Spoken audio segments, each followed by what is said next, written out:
Nimesikia mzee mwingine alikuwa Chief Justice. Lakini that one I forgive him. He is senile. Sio kupenda kwake.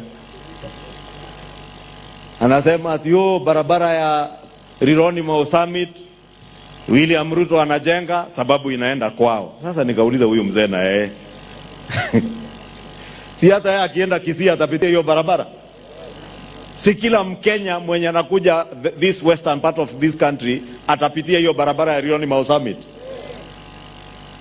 Anasema ati Uhuru alipeana hiyo kandarasi with 157 billion.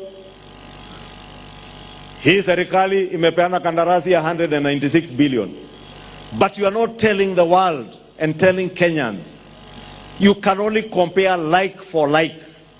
Ile barabara serikali ya Uhuru walipeana kandarasi ilikuwa kilomita 1 inajengwa na karibu milioni 160, na ilikuwa barabara ya lanes 2.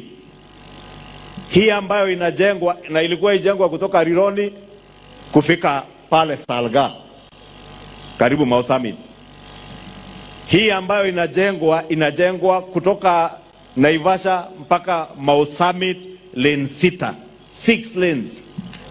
But you want to compare the two. Ile ya serikali ya Uhuru ilikuwa ni deni ikopwe,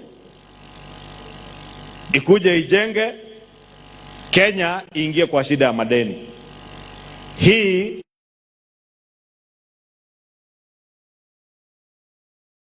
pia ikifika pale Molo, mnajua ina divert ingine ipitia Londiani mpaka Kericho iende Kisumu, ili tuweze kuunganisha nchi yetu na kuwe na usawa.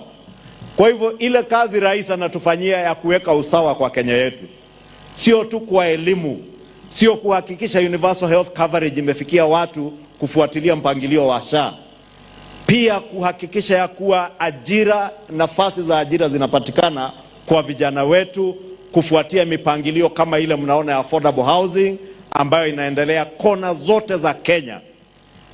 Nyinyi watu wa Chepteroi mnasema hiyo kazi iendelee ama ikomee hapo? Iendelee.